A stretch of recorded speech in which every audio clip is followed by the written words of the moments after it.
పెళ్లి చూపులు అంటే హీరో ఒక్కడేనా, హీరోతో పాటు ఫ్రెండ్స్ కూడా ఉంటారు. అసలు ఫన్ అంతా అక్కడే ఉంటుంది. సో మరి పెళ్లి చూపుల గురించి, పెళ్లి చూపుల విశేషాల గురించి మనతో షేర్ చేసుకోవడానికి అభయ్ రెడీగా ఉన్నాడు.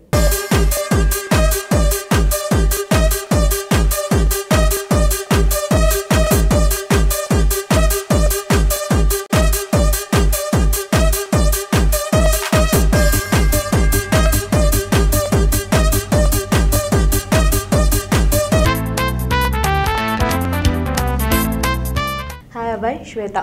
Hi. How are you? I'm fine. How are you? బాగున్నాను. సినిమా చాలా బాగుంది, ఫుల్ ఎంజాయ్ చేసాము. Thank you so much. కాకపోతే మీ గురించి చాలా తక్కువ మంది తెలుసు బేసిక్గా. ఎలా వచ్చారు, ఎక్కడి నుంచి వచ్చారు ఏం తెలీదు. సో అసలు ఎప్పుడు వచ్చారు ఇండస్ట్రీకి? ఇండస్ట్రీకి నేను వచ్చి ఒక 2.5 years అవుతుందండి. సో వచ్చి రావడమే నేను థియేటర్ గ్రూప్లో జాయిన్ అయ్యాను. రామ్మోహన్ హులగుండి అనేవారు నాకు ట్రైనర్. ఓకే. సో సార్ వాళ్ళది నిశంబిత థియేటర్ గ్రూప్ అని ఒకటి ఉంది, అది సిన్స్ 20 years ఉంది హైదరాబాద్లో. వాళ్ళ దగ్గర వెళ్ళి నేను అక్కడ అందులో గ్రూప్లో జాయిన్ అయ్యి నేను థియేటర్ కోర్స్ నేర్చుకుంటున్నాను. అది నేర్చుకుంటున్న టైంలోనే యాక్టింగ్ నేర్చుకుంటూ ఆడిషన్స్కి వెళ్తూ ఉండేవాడిని. దాని తర్వాత బొమ్మల రామారావు అని ఒక మూవీ ఆఫర్ వచ్చింది. ఓకే. సో అది షూట్ అయిపోయిన తర్వాత అగైన్ మళ్ళీ ఖాళీ ఉన్నా. మళ్ళీ ఏం చేద్దామని ఆలోచిస్తున్నప్పుడు అప్పుడు నేను అప్పుడు డిసైడ్ అయింది ఏంటంటే లైక్ ఎవరైనా వచ్చి నన్ను ఏం చేస్తున్నావు అని అడిగితే ఒక చూపించుకోవడం ఒక షోరీల్ వీడియో కూడా లేదు నా దగ్గర. Then I started making videos. Okay. ఇంకా 1 year మొత్తం ఎవ్రీ మంత్ ఒక 4 to 5 వీడియోస్ పెడుతుండే నేను, which can showcase my talent. దాంట్లో ఒకటి డబ్ స్మాష్ చేస్తే నేను అందరూ ఒక రకంగా వెళ్తే నేను వేరే రూట్లో వెళ్ళాను. నేను డబ్ స్మాషే నేను చేసేది, బట్ కొంచెం డిఫరెంట్ స్టైల్లో చేసేవాడిని. అది సడన్గా ఒకసారి పూరి జగన్నాథ్ గారు ఫేస్బుక్లో షేర్ చేశారు ఒక video, Telangana Shakuntala dub smash చేస్తే. అది వైరల్ వెళ్ళింది. దాని తర్వాత ఇమ్మీడియట్గా పొలిటీషియన్స్ ఒకటి చేశాను, అది వైరల్ వెళ్ళింది. సో అట్లా నాకు రికగ్నిషన్ చాలా వచ్చింది. సో ఆ 1 year నా స్ట్రగుల్ అంతా, అంటే నాకు స్ట్రగుల్ ఏమి అనిపించలేదు, ఎందుకంటే నేను నేర్చుకుంటున్న ప్రాసెస్ అది. ఆ సేమ్ టైంలో నాకు పెళ్లి చూపుల ఆఫర్ వచ్చింది. సో అట్లా జర్నీ స్టార్ట్ అయింది. Finally people recognized me with పెళ్లి చూపులు. పెళ్లి చూపులతో స్టార్ట్ అయింది. యాక్చువల్గా బొమ్మల రామారావు స్టార్ట్ అయింది. ఓకే. అది నెక్స్ట్ రాబోతుంది. ఈ ఫ్రైడే రాబోతుంది 12th. So I'm very happy. Back to back 2 movies వస్తున్నాయి. ఓకే. బేసిక్ ఎక్కడ మీది? నాది సిద్దిపేట అండి, proper Siddipet. Okay. So movies కోసం అని చెప్పి నేర్చుకోవడానికి వచ్చారా? అంటే సిద్దిపేట నేను మన బీటెక్ వచ్చేసి హైదరాబాద్లో, అక్కడ వరకు సిద్దిపేటలో చదివాను. హైదరాబాద్లో వచ్చిన తర్వాత ఇంకా నాకు అప్పటి నుంచి కూడా ఇంట్రెస్ట్ ఉండే. సో వెతుకుతున్నాండి జాబ్ చేయాలన్నా మనం హైదరాబాద్లో, ఎందుకంటే రిసోర్సెస్ సిద్దిపేటలో చాలా తక్కువ ఉంటాయి. సో నా గోల్ ఇంకా ఇండస్ట్రీ కాబట్టి ఇంకా హైదరాబాద్లో ఎక్కడ వెళ్ళకూడదు. సో డాడీ వాళ్ళకి ఏదో కోర్స్ నేర్చుకుంటున్నా అని చెప్పి థియేటర్ గ్రూప్లో జాయిన్ అయ్యి అట్లా. అసలు ఎప్పుడు అనుకున్నారు ఇండస్ట్రీకి వెళ్ళాలని? ఏ టైంలో అనుకున్నారు? బీటెక్లో అండి. బీటెక్లో అప్పుడు ఈ జెమినీలో వీటిలలో యాంకరింగ్ షోస్ బాగా వస్తున్నాయి కదా, నాకు అనిపించేది నన్ను నేను టీవీలో ఒకసారి చూసుకోవాలి, యాంకరింగ్ చేయాలని అనిపించేది నాకు. ఓకే. సో అది వెళ్ళాలంటే సోర్స్ లేదు మనకి, ఎట్లా వెళ్ళాలి. వెళ్ళినప్పుడు బీటెక్ వెళ్ళినప్పుడు అప్పుడు నేను తిరిగాను నేను ఆడిషన్స్ అంటే వెళ్ళేటోని, ఛానల్స్కి వెళ్ళిన అన్నిటికి వెళ్తే ఏమైందంటే అప్పుడు నాకు అర్థమైంది ఇట్స్ నాట్ ఈజీ. మనం అనుకున్నంత ఈజీ కాదు, ఎంతో కష్టపడితే కానీ మనం యాంకర్ అవ్వలేము అని. సో అప్పుడు నేను మెంటల్గా డిసైడ్ అయింది ఏంటంటే ఫస్ట్ డిగ్రీ కంప్లీట్ చేద్దాం, దెన్ మనం ఈ రూట్ ఎతుకుతూ, అంటే ఒక ప్రాపర్ రూట్ దొరికే వరకు మనం ఏదో జాబ్ చేస్తూ ఉందామని చెప్పేసి అనుకుని అట్లా అనుకున్నా. లక్కీలీ నాకు ఇది థియేటర్ గ్రూప్ తెలవడం, వాళ్ళతో జాయిన్ అవ్వడం ఎంత జరిగింది. జాబ్ ఏం స్టార్ట్ చేయలేదు? చేశాను. ఐసిఐసి బ్యాంక్లో జాబ్ చేశాను ఒక 2 years. అక్కడ నుంచి ఇంకా జిందాబాద్ చెప్పేసి. బీటెక్ బ్యాక్ బెంచా ఫ్రంట్ బెంచా? బ్యాక్ బెంచ్ అండి. ఫ్రంట్ బెంచ్ అయితే బీటెక్ నుంచి బ్యాంక్లో ఎందుకు జాబ్ చేస్తా, రావాలి అని ఏదో ఒకటి అదే 100% ఉండే. సో ఆబ్వియస్గా నాకు బీటెక్లో నాకు ఇండస్ట్రీ పైన ఇంట్రెస్ట్ వచ్చిన తర్వాత ఫస్ట్ 2 years ఫ్రంట్ బెంచ్లో కూర్చుంటుండే. సో నెక్స్ట్ 2 yearsకి బ్యాక్ బెంచ్కి వెళ్ళిపోయాను. దీనిపైన ఇంట్రెస్ట్ తగ్గిపోయింది. నాకు కాన్సన్ట్రేషన్ దానిపైన ఉంటుండే, కాన్సన్ట్రేషన్ అంతా ఎట్లా వెళ్దాం మనము, మనకి ఎవరు తెలియదు, బ్యాక్గ్రౌండ్ లేదు కదా, అట్లా అనుకున్నా. బట్ ఫైనల్గా ఇక్కడికి వచ్చింది. అసలు ఎందుకు అనిపించింది, ఐ మీన్ ఇండస్ట్రీకి రావాలని? అంటే నాకు ఇది బాగా ఇష్టం అండి. అంటే ఎందుకో నాకు ఒక క్రేజ్ ఒకటి చాలా ఇంట్రెస్ట్. యాక్టింగ్ అంటే చాలా ఇంట్రెస్ట్ ఫస్ట్ ఆఫ్ ఆల్ నాకు. ఫస్ట్ నాకు అదే యాంకరింగ్ పైన వచ్చింది. అంటే వీళ్ళు ఎట్లా మాట్లాడగలుగుతారు అసలు ఇంత స్పాంటేనియస్గా, ఇట్లా జనాలు. బేసిక్గా నాకు ఎంటర్టైన్ చేయడం అంటే చాలా ఇంట్రెస్ట్ ఉండేది. సో ఆ ఎంటర్టైన్మెంట్ అన్న వర్డ్ నుంచి ఫైనల్గా దీంట్లోకి వచ్చేసాను. అంటే అది బాగా పాతుకుపోయింది నాలో, నేను చేయాలి. ఎందుకంటే నేను ఎప్పుడు ఫ్రెండ్స్తో మాట్లాడుతూ ఇట్లనే జోక్స్ వేస్తూ ఉంటుంటాను.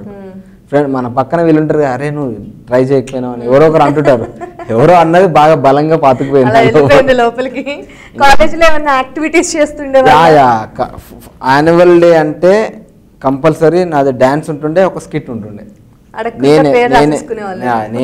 నేనే రాసుకుంటుండే స్కిట్ కూడా. నా సరౌండింగ్ ఏరియాలో ఉన్న వాళ్ళని తీసుకొచ్చి వాళ్ళతో చేపించి చేస్తుండే. సో డాన్స్ కంపల్సరీ చేస్తుండే 3 years కంటే. ఫస్ట్ ఇయర్ కొంచెం భయపడ్డా, అంటే జూనియర్స్ కదా, సీనియర్స్ మళ్ళీ ర్యాగింగ్ చేస్తారని. సెకండ్ ఇయర్ నుంచి 3 years కంటిన్యూస్గా చేసాను. సో అది ఇంకా నాకు బలం వచ్చింది, నాకు దాంతో చేయగలను కాన్ఫిడెంట్ వచ్చేసింది. చాలా స్మాల్ స్క్రీన్ కి టార్గెట్ పెడితే బిగ్ స్క్రీన్ కి వచ్చింది. నాదైతే వచ్చేసింది. ఎన్ని సెమిస్టర్స్ లో కంప్లీట్ చేశారు బీటెక్? BTech regular. ఎందుకంటే నాకు ఒకటే ఉండే, డిగ్రీ కంప్లీట్ చేసేయాలి నేను, మళ్ళీ నేను బయటకు వచ్చిన తర్వాత నాకు ఈ టెన్షన్స్ ఉండొద్దు అని. సో కంప్లీట్ చేస్తున్నా. అంటే మంచి టాపర్ కాదు, యావరేజ్ స్టూడెంట్, కానీ అన్ని క్లియర్ చేసుకున్నాను. ఎందుకంటే మళ్ళీ నాకు ఇప్పుడు ప్రాబ్లం రావద్దు కదా, సర్టిఫికేట్ ఉండాలి.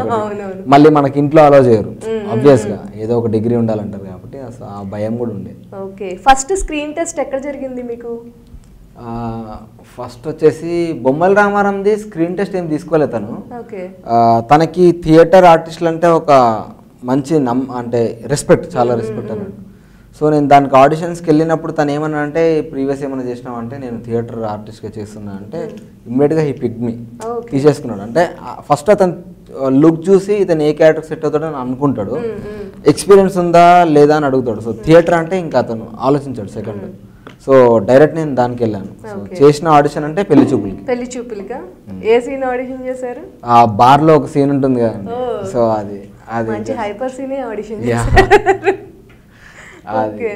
వాళ్ళకి ఆ ఈజ్ నచ్చింది. అంటే నేను నాది ఎక్కువ డైలాగ్స్ ఉండవు, బట్ నేను త్రూఅవుట్ ద సీన్ నేను ఎంగేజ్ చేస్తూ ఉండాలి. సో అది నచ్చి తీసేసుకున్నాను డైరెక్ట్. ఎక్స్ప్రెషన్స్ ఎక్కువ, డైలాగ్స్ తక్కువ ఉంటాయి. పంచులు పడుతుంటాయి, బట్ నాకేంటంటే నా డైలాగ్ ఉండదు, స్క్రీన్ ప్రెజెన్స్ ఉంటది. నేను ఆడియన్స్ ని ఎంగేజ్ చేస్తూ వెళ్ళాలి ఒక్కటే లాస్ట్ లో. సో అది నాకు అంటే ఒక పాజిటివ్ తీసుకున్నాను నేను దాన్ని. ఎందుకంటే ఇది ఇంకా కష్టం చేయగలగడం, డైలాగ్ లేకుండా యాక్ట్ చేయగలగడం. సో హోప్ఫుల్లీ సక్సెస్ అయినా, అంటే జనాలు ఓకే బాగా చేసినాం అంటే హ్యాపీ అనిపిస్తుంది చాలా. సో పెళ్లి చూపుల ఎక్స్పీరియన్స్ ఎలా జరిగింది అసలు? షూటింగ్ ఫన్ అండి, చాలా ఫన్. ఎందుకంటే బెస్ట్ పార్ట్ ఏంటంటే అందరూ నా ఏజ్ గ్రూపే, 25 to 30 ఏజ్ గ్రూపే అందరూ. సో అందరూ కొత్తగా స్టార్ట్ అయినారు, ఏదో ఒకటి సాధించాలన్న ఒక ఇంటెన్షన్తో ఉన్న వాళ్ళు ఫుల్ స్ట్రాంగ్ ఉన్నారు. వాళ్ళ టీమ్ షార్ట్ ఫిలిమ్స్ చూసినప్పుడు కూడా నాకు చాలా బాగా అనిపించింది. మంచి ప్యాక్డ్ ఉంటుంది వాళ్ళందరిది, ఈ సీన్ అంటే ఈ సీనే అని. సో అతని స్క్రిప్ట్ కూడా 2 hours 10 minutes రాసుకున్నాడు, 2 hours 10 minutes రాసుకున్నాడు, అదే వచ్చింది సినిమా. సో అంటే మీరు అర్థం చేసుకోవచ్చు ప్రీ ప్రొడక్షన్ ఎంత వర్క్ చేసారు. సో స్టార్టింగ్ కెరియర్లో అంత మంచి డైరెక్టర్తో వర్క్ చేయడం నాకు చాలా హ్యాపీ అనిపించింది. ఫుల్ ప్లాన్డ్, అతనికి ఏం కావాలో అతనికి తెలుసు యాజ్ ఇట్ ఈస్. అండ్ నాకేంటంటే ఎవరైనా డైరెక్టర్ నాకు ఎట్లుంటుంది అంటే ఒక సీన్ చెప్పి ఇంప్రొవైజేషన్ చేయగలడానికి స్కోప్ ఇస్తే మోర్ న్యాచురల్గా నేను చేయగలుగుతాను నాకు అనిపిస్తుంది. అంటే సీన్ లాగా ఇదే డైలాగ్ చెప్పాలి నువ్వు అని అంటే కొంచెం మనకి ప్రాబ్లం అవుతుంది కదా. తరుణ్ ఎట్లా అంటే వచ్చి సీన్ చెప్పేసి ఇది scene, so as it is dialogue చెప్పాల్సిన అవసరం లేదు, నువ్వు ఈ క్యారెక్టర్ చేస్తున్నావు, ఆ టైంలో నువ్వు ఏం ఫీల్ అయితే చెప్పేసి అని చెప్పి వెళ్ళిపోతుంది. సో ఇప్పుడు మీరు అందరూ అంటే లైక్ మూవీ చూసిన వాళ్ళందరూ ఎవరు యాక్ట్ చేసినట్లేదు, అందరిని మెచ్చుకుంటున్నారు న్యాచురల్గా చేసిన. సో తరుణ్ కంప్లీట్ తరుణ్ అంటే ఒక కొత్త యాక్టర్కి ఇంత మంచి డైరెక్టర్ దొరకడం చాలా లక్కీ బేసిక్గా చెప్పాలంటే. సినిమా త్రూఅవుట్ చాలా సీన్స్ లో కెమెరా పట్టుకొని తిరుగుతూ ఉంటారు కదా, బేసిక్ గా కెమెరా మీద ఇంట్రెస్ట్ ఉండి టచ్ ఉందా ఇంతకు ముందు, లేకపోతే మూవీలోనే? అంటే ఈ నేను సెల్ఫ్ వీడియోస్ చేసుకుంటా అని చెప్పాను కదా నేను, అదేంటంటే నా ఇంటెన్షన్ 0 budget, డబ్బులు పెట్టకూడదు మనమే. సో నేనేం చేస్తుందంటే నా చేతిలో మొబైల్ ఉంటే మొబైల్, హ్యాండిక్యామ్ ఉంటే హ్యాండిక్యామ్, దానితోటే షూట్ చేసుకొని నాకు వచ్చిన మూవీ మేకర్లో నేనే ఎడిట్ చేసుకొని నేనే మ్యూజిక్ యాడ్ చేసి నేనే పెడుతుండే వీడియోస్. సో ఆ కొంచెం టచ్ ఉన్నది, బట్ ప్రొఫెషనల్ ఫోటోగ్రఫీ అయితే నాకు రాదు, జస్ట్ వాళ్ళు చెప్పారు. అక్కడ కూడా నేను సెట్లో వచ్చి కెమెరా ఇట్లా పట్టుకొని ఫొటోస్ తీస్తుండే. అయితే అంత మన అందులో ఒక ఫోటోగ్రాఫర్ ఉంటాడు కదా, తను వచ్చి నువ్వు ఫోటోగ్రాఫర్ కదా, లైక్ ఫోటోగ్రాఫర్స్ కంపల్సరీ అంటే మనకి కనబడతాయి కదా, ఇప్పుడు డిజిటల్ ఇవన్నీ వచ్చిన తర్వాత కనబడతాయి కదా, బట్ స్టిల్ వాళ్ళ చిన్నది ఉంటుంది కదా, దాంట్లో నుంచే చూసి క్యాప్చర్ చేస్తారు అన్నట్టు. సో ఒక ఫోటోగ్రాఫర్ అంటే ఫస్ట్ ఇంప్రెషన్ అక్కడే వస్తుంది, అది చెయ్యి అని చెప్పి నాకు చెప్పినారు. కొన్ని సీన్స్ నేను ఇట్లే పడుతుండే, ఆ తర్వాత నుంచి ఇట్లా సీరియస్ చూడడం స్టార్ట్. ఇవన్నీ లెర్నింగ్ ప్రాసెస్, కానీ మనకి ఏం తెలియదు ఎక్కువ. ఎప్పుడైనా టెన్షన్ పడ్డారా అబ్బాయి? టెన్షన్ పడలేదు నాకు, అది ఆ టెన్షన్ అయితే ఉండదు నాకు. ఫస్ట్ మూవీలో కూడా అసలు ఎప్పుడు నాకు పిచ్చి ఉంటుంది సీన్ చేయాలి, పర్ఫామ్ చేయాలని. నేను ఎట్లా అంటే సీన్ చెప్పిన తర్వాత దాని గురించి ఆలోచించి మాక్సిమం రిలాక్స్ ఉండడానికి ట్రై చేస్తాను. సీన్ అంతా నేను పర్ఫామ్ చేసినాక సైలెంట్ ఉంటాను అన్నట్టు. లైక్ అంటే తప్పు చేస్తే ఎవరో ఒకరు వచ్చి చెప్తారు, ఎవరు ఏం చెప్పలేదు అని అంటే మనం బాగానే చేసినట్టు. సో అది నేను అడగను కూడా మళ్ళీ వెళ్ళి, ఇంకా టెన్షన్ క్రియేట్ అవుతుంది కదా. సో అది గాడ్ గ్రేస్ నాకు, నేను చూపి ఒకవేళ ఉన్నా కూడా కొంచెం నాలో నేలే మాట్లాడుకుని నేనే చెప్పుకుంటాను. అంటే ఇండస్ట్రీకి వచ్చి 2.5 years అంటున్నారు. ఈ యాక్చువల్గా ఈ టైం పీరియడ్లో షార్ట్ ఫిల్మ్స్ బూమ్ బాగుండింది. ఎప్పుడు షార్ట్ ఫిల్మ్ ట్రై చేయలేదా, చేద్దామని? కానీ చేయలేదండి, అంటే బేసిక్గా నన్ను ఎవరు అప్రోచ్ అవ్వలేదు, సో నేను చేయలేదు. నాకుండే చేయాలని, కానీ అది అంటే మనకి మొత్తం అది మనీతో కూడుకున్న, అది ఎంతో కొంత ఇన్వెస్ట్ చేయాలి. రెండోది ఏంటంటే ఇప్పుడు షార్ట్ ఫిల్మ్ చేసే వాళ్ళు కూడా ఇప్పుడు లర్నింగ్ ప్రాసెస్ అది కూడా. సో ఇంత కష్టపడి అన్ని డబ్బులు పెట్టి మనము ఆ షార్ట్ ఫిల్మ్ తీయడం ఎందుకు, సెల్ఫ్ వీడియోలు తీసుకుంటే సరిపోతుంది కదా, నేనేమో వాళ్ళు యాక్టర్ అవ్వాలి. సో నేను అది గట్టిగా ఫిక్స్ అయిపోయి నేను నా షోరీల్ వీడియోస్ చేసుకోవడం స్టార్ట్ చేశాను. ఓకే, అది సినిమాలో మీ దీన్ని పట్టే పెట్టారేమో వీడియోస్, కామెడీ వీడియోస్ మీరు వీడియోస్ పెడతా ఉంటారు కదా, అంటే సెట్ అయిపోయింది. సెట్ అయిపోయింది, బట్ అది వాళ్ళది ప్లాన్. అందరికీ అంటే ఎలా మ్యాచ్ అయింది అంటే, లైక్ రీతుని అడిగినప్పుడు అవును నాకు నిజంగానే స్ట్రీట్ ఫుడ్ ఇలా ఫుడ్ బిజినెస్ అనే ఐడియా ఉంది, మీరు వచ్చేసి షార్ట్ వీడియోస్ ఆల్రెడీ చేశారు, మళ్ళీ ఇందులో కూడా అదే చేస్తూ ఉంటారు. వైరల్ వీడియోస్ నాకు అది బాగా ఇంట్రెస్ట్ ఉండే. అంటే నేను ఆలోచిస్తుండే వైరల్ వెళ్ళాలంటే ఎట్లాంటి కంటెంట్ తీసుకోవాలి, ఏం చేయాలి, అసలు సడన్ గా నేను డబ్బులు పెట్టద్దు, ఎందుకంటే పెట్టలేం కదా లర్నింగ్ ప్రాసెస్ లో ఉన్నప్పుడు. సో అదే అనుకున్నా, నాకు అది నవ్వొచ్చింది చెప్పిన తర్వాత. మనీ కూడా అట్లే ఉంటది, రావు డబ్బులు రావు, అది అది కనెక్ట్ అయింది. జీరో మర్చిపోయారు మేడం. అయితే అదే అది మూవీ నేను చూస్తున్నప్పుడు మా క్రూతో చూసినప్పుడు దర్శి ఉన్నాడు కదా, కౌశిక్ క్యాబేజ్, వాడు చూసి ఇది మాత్రం నీకు బాగా కనెక్ట్ అయితే 500 రూపీస్ చెక్ ఇస్తుంది కదా. సేమ్ నా పరిస్థితి కూడా అట్లే ఉండే, వీడియోలు మంచిగానే వెళ్తుండే బట్ డబ్బులు రాకపోతుండే. సో ఇంకా అప్పుడు ఇంకా డిసైడ్ అయిపోయాను నేను అసలు 1 రూపీ కూడా ఇన్వెస్ట్ చేయకూడదు, డబ్బులు మన యాక్టింగ్ మాత్రం బయటికి వెళ్ళాలి. నేను ఆ సీన్ చూసి 5,000 వచ్చిందేమో, ఇంకా ఎక్కువ ఎక్స్పెక్ట్ చేస్తున్నారేమో అనుకుంటే 500 అనుకున్నా. 500 సార్ అట్లే ఉంటుంది రియాలిటీ. యాక్చువల్లీ చాలా మంది తెలియదు, అనుకుంటారు ఫుల్ డబ్బులు వస్తాయని, కానీ అంటే బయట నుంచి చూసినప్పుడు ఇంత ఈజీగా చేసేస్తారు, డబ్బులు వచ్చేయచ్చు, చక్కగా చేసుకోవచ్చు, అర్థం అవ్వదు. యాక్చువల్లీ ఇది ఏంటంటే ల్యాక్ ఆఫ్ నాలెడ్జ్.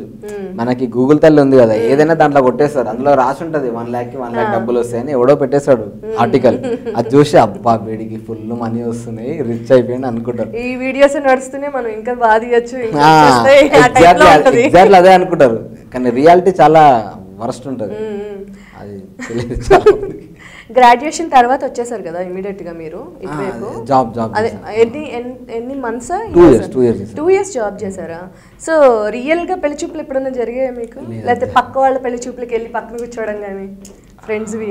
పెళ్లి చూపులు అంటే ఫ్రెండ్ దానికి వెళ్ళలే, మా ఇంట్లో రిలేటివ్స్కి వెళ్ళినా, మా మామ వాళ్ళకి. ఓకే, అక్కడ ఏమనిపించింది అసలు పెళ్లి చూపులు కూర్చొని మీకు? కామెడీగానే ఉంటాయా, సీరియస్ గా ఉంటాయా?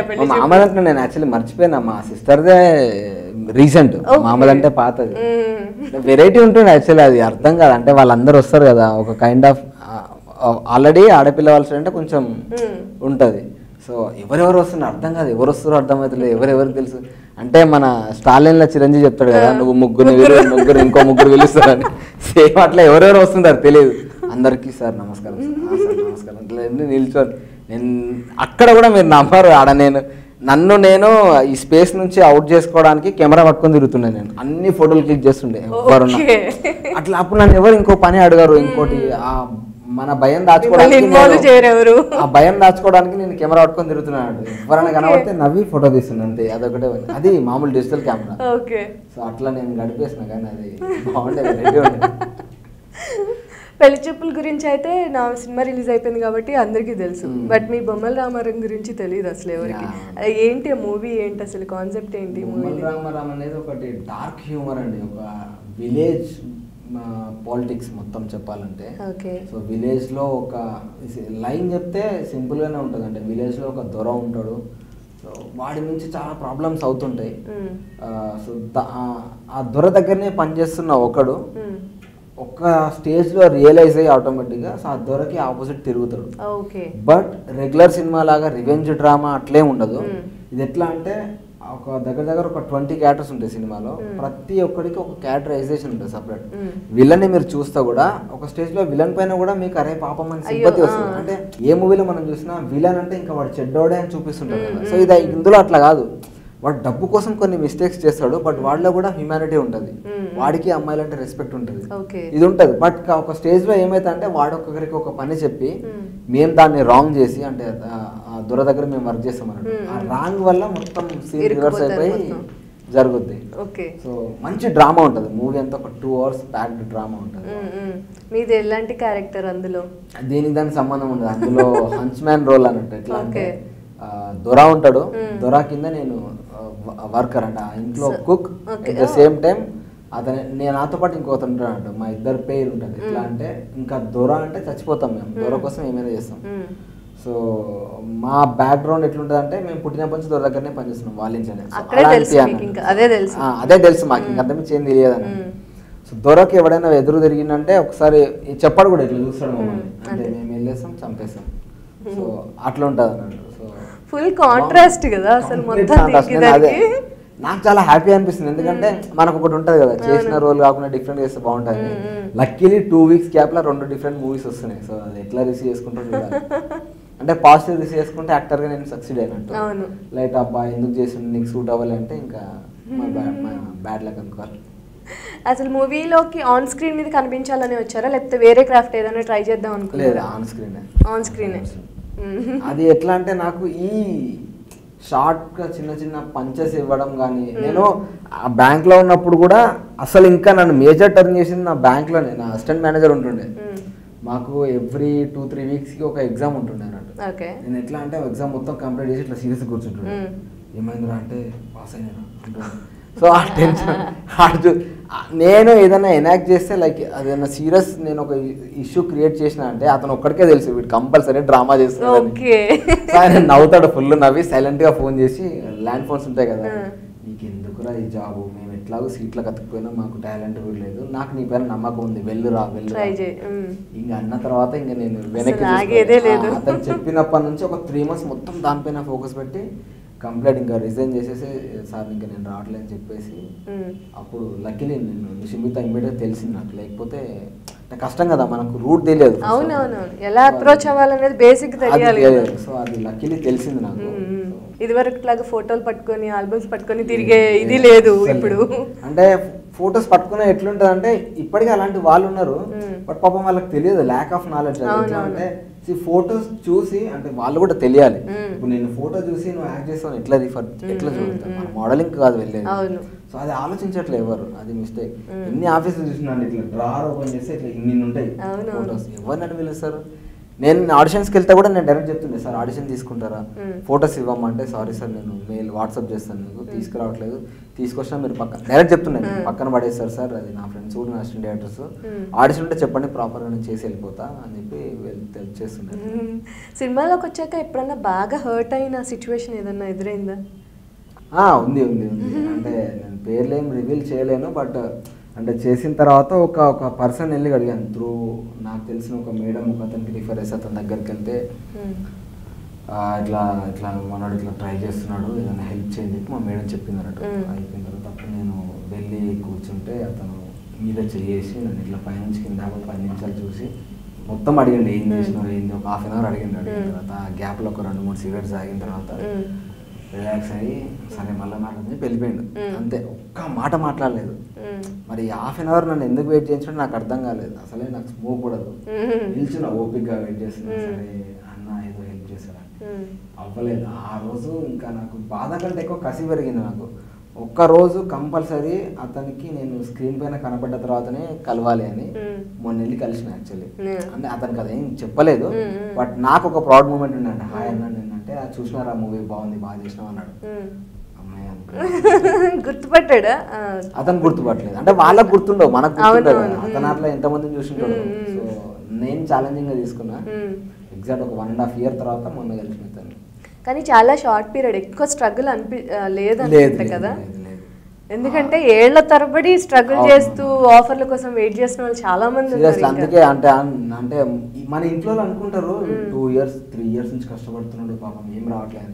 ఇప్పుడు వాళ్ళకి 3 years is nothing ఇండస్ట్రీలో. 3 years నథింగ్, అది వాళ్ళకి తెలియదు పాపం. బట్ బయట వాళ్ళు అంటారు. మేబీ ఆ వీడియోస్ వల్లనే అండి, లేకపోతే నన్ను ఇప్పుడు ఇంతమంది నన్ను గుర్తుపట్టినా కూడా, ఈవెన్ మూవీకి వచ్చిన వాళ్ళు కూడా అన్న నువ్వు ఆ వీడియో చేసిన బాగా చేసావు. సో అది నాకు చాలా హ్యాపీ అనిపించింది. అంటే నేను కరెక్ట్ వేలో వెళ్ళినా అనిపించింది. అవునవును, వెళ్ళడం వెళ్ళారు. అవును, కరెక్ట్ గా ప్రమోట్ చేసుకున్నారు. ఒక కైండ్ ఆఫ్ లక్కే నాకంటే, ఆ థాట్ రావడం లక్కే, నేను అది ఇంప్లిమెంట్ అవ్వడం కూడా గ్రేట్. కానీ చాలా తెలివిగా చక్కగా మనీ పెట్టకుండా మన దగ్గర ఏం రీసోర్సెస్ ఉన్నాయో వాటితోనే చేసుకుంటూ బెస్ట్ ప్లానింగ్ మీది కూడా అయితే. అది నేను అంతే, నన్ను ఎవరైనా అడిగినా కూడా, అంటే జనరల్గా చాలా మందికి ఇంట్రెస్ట్ ఉంటుంది, దేని వల్ల వస్తుందో తెలియదు, ఫేమ్ వల్ల వస్తుందో దేని తెలియదు అని చాలా మంది అడుగుతారు. అన్న నన్ను ఇట్లా యాక్టింగ్ ఇంట్రెస్ట్ ఉంది అంటే నేను ఒకటే చెప్తా వాళ్ళకి, ఫస్ట్ మినిమం ఒక 2-3 years స్ట్రగుల్ చేయగలిగితేనే రా. పాయింట్ నెంబర్ 2, నీ స్ట్రెంత్ ఏదో అది తెలుసుకొని నీ ఓన్ వీడియోస్ చేసుకో. డబ్బులు వేస్ట్ చేయాలనుకుంటున్నావు, డబ్బులు వేస్ట్ చేయకు, సెల్ఫ్ వీడియోస్ తీసుకో. ఫస్ట్ నచ్చకపోవచ్చు, సెకండ్ నచ్చకపోవచ్చు, ఒక 100ది ఏదో ఒకటి నచ్చుతుంది, అట్లీస్ట్ నీకన్నా నచ్చుతుంది. అప్పుడు నీకు ఒక క్లారిటీ వస్తుంది, వెళ్ళు అని చెప్పి చెప్తుంది. వాళ్ళు ఇంప్లిమెంట్ చేస్తారు తెలియదు, ఎందుకంటే నాకు అట్లే వచ్చింది, నా రియల్ టైం ఎక్స్పీరియన్స్. సో వాళ్ళు పాజిటివ్ తీసుకుంటే ఓకే, లేదంటే మనం ఏం చేయలేము. సో ఇప్పుడు పెళ్లి చూపులు అండ్ నెక్స్ట్ బొమ్మల రామారం తర్వాత ప్రాజెక్ట్స్ ఏమున్నాయి ఇంకా? ఇప్పుడు ప్రెసెంట్లీ అంటే ఈ సత్యబాబు గారిది ఒకటి నడుస్తున్నది, మోస్ట్లీ మంత్ ఎండ్లో లేకపోతే నెక్స్ట్ మంత్లో స్టార్ట్ అవుతుందంట. సో ఇప్పటి వరకు అయితే నేను కమిట్ అయింది అదే, ఇంకా వెయిటింగ్. ఓకే, అందులో ఎలాంటి క్యారెక్టర్? అది ఇంకా ఏం చెప్పలేదు యాక్చువల్లీ, అది ఫైనల్ స్టేజ్ నడుస్తుంది. అంటే ఈ మూవీ చూసి వాళ్ళకి నచ్చి కాల్ చేస్తున్నాడంట. ఫస్ట్ ఆఫ్ ఆల్ అసలు మనోడు చేస్తున్నాడా, ఫ్రీగా ఉన్నాడా, ఏది కనుక్కున్నామని చెప్పాను నేను. అయితే సూన్ మళ్ళీ we'll get back to you, మళ్ళీ మొత్తం డీటెయిల్స్ అన్ని మాట్లాడదామని చెప్పాను. ఆ మూవీ చూడగానే అనుమానం వస్తుంది ఎవరికైనా, వీళ్ళు ఫ్రీ ఉండరు అని. డెఫినెట్గా నిజంగా అంత బాగుందంటే, పెద్ద సినిమా గొప్ప సినిమా అని చెప్పలేం కానీ చాలా న్యాచురల్ గా, మనం ఏంటంటే కిటికీ పక్కన చేరేసి కూర్చుంటే పక్కింట్లో ఏదో జరుగుతున్నట్టు ఉంటుంది సినిమా. సీరియస్లీ నమ్మరు, సేమ్ ఇదే డైలాగ్ నేను మూవీ ప్రమోషన్ అప్పుడు ఏదో ఇంటర్వ్యూలో చెప్పాను నేను. నన్ను నమ్మండి, నా పేరు అభయ్, ఫేస్బుక్ లో కూడా ఉంటుంది, పక్కా ఇది పక్కింట్లో ఏదో స్టోరీ జరుగుతుంది, మనం ఎగ్జైట్మెంట్ తో చూస్తున్న ఫీలింగ్ ఉంటుంది, ఇది మీకు రాకపోతే నాకు మెసేజ్ చేయండి అని చెప్పాను. థ్యాంక్ యూ సో మచ్ మీరు ఆ మాట అన్నందుకు, ఎందుకంటే నాకు నేను కరెక్టే జడ్జ్మెంట్ చేసుకున్నాను. నిజంగా అది చూస్తే సేమ్ అలాంటి ఫీలింగ్ వస్తుంది. అంటే ఏదో సినిమా వచ్చామని కాదు కానీ ఎంజాయ్ చేస్తాం, బయటకు వెళ్తాం, ఏదో ఒక్క క్యారెక్టర్ అయినా మనం కనెక్ట్ అవుతాం. ఆ సినిమా అడ్వాంటేజ్, అది సీన్ కానీ క్యారెక్టర్ కానీ ఎక్కడ జరిగింది ఇది మనకి అన్న టైప్ లో ఉంటుంది, అది బాగుంటది. ఇంకా especially father daughter, father son అయితే ప్రతి ఇంట్లో జరిగేది. కామన్. నేను ఒక ప్రశాంతే, ఒక ప్రశాంతేనా, సేమ్ ప్రశాంత్ కదా. ఇంట్లో ఆబ్వియస్ గా నేను బీటెక్, నేను డాడీ మన ప్రశాంత్ కుకింగ్ అంటాడు, నేను సినిమాలు అన్నా, సేమ్ అదే వస్తుంది, థర్మోడైనమిక్స్ ఫీలింగ్ ఎప్పుడు అన్నట్టు. మీ ఫేవరెట్ డైలాగ్ ఏంటి మూవీలో? మూవీ మొత్తంలో నా ఫేవరెట్ అంటే అది మన కేఫ్లో నేను ట్రాన్స్లేట్ చేసే ఇంగ్లీష్ ఒకటి, ఇంకొకటి వాడు టైం గురించి చెప్తుంటే నేను తిడతాను కదా, అదొకటి. సో అబ్బాయి మీ వైపు నుంచి తెలుగు అని ప్రేక్షకులకి ఏదైనా చిన్న మెసేజ్ ఉంటే? మెసేజ్ అంటే ఏం లేదండి, హాయ్ తెలుగు అని వ్యూవర్స్ అందరికీ hi, belated happy friendship day. నేను చెప్పేది ఒకటే, అది ఏ ఫీల్డ్ మీరు చూస్ చేసుకున్నా, బయట చెప్పేవాళ్ళు చాలామంది చాలా చెప్తారు, దాంట్లోకి వెళ్ళకు అది కష్టం, దీంట్లోకి వెళ్ళక ఇది కష్టం అని. ఏదైనా కష్టమే, మనం కష్టపడాలంతే. ఫస్ట్ ఆఫ్ ఆల్ మనల్ని మనం నమ్ముకుంటే దేంట్లోనైనా సక్సెస్ అవుతాము. అదేదో నేను నేను ఇంకా స్ట్రగుల్ చేస్తున్నా, రెండో చెప్తున్నా, బట్ కాన్ఫిడెన్స్ మాత్రం నేను ఎప్పుడు కోల్పోలేదు. సో మీరు కూడా అట్లే, మీరు ఏ ఫీల్డ్ చూస్ చేసుకున్నా do your best, give your best, పక్కా మీరు సక్సెస్ అవుతారని నమ్మకం నాకుంది. కానీ నిజంగా చాలా చాలా బాగుంది, ఫుల్ ఎంజాయ్ చేసాం మూవీ మాత్రం. Thank you so much. మంచి ఫ్యూచర్ ఉంది అబ్బాయి నిజంగా. Thank you అండి, thank you చిన్నపిల్లలు కూడా చెప్తారు సినిమా చూసిన వాళ్ళు, వీళ్ళు అసలు సూపర్ అని. you పెద్ద so much. ఎక్స్పీరియన్స్ కూడా అక్కర్లేదు చెప్పడానికి. అంటే లైక్ ఐఎమ్ లక్కీ అనుకోవాలంటే మంచి క్యారెక్టర్ పడింది, చేయడం కూడా చాలా న్యాచురల్గా చాలా బాగా చేశారు. All the best for your further films. Thank you so much, thanks a lot. So విన్నారు కదా అభయ్ ఏం చెప్పాడో. నెక్స్ట్ టైం మరో మంచి గెస్ట్తో మళ్ళీ కలుద్దాం. అంటే దెన్ బాయ్.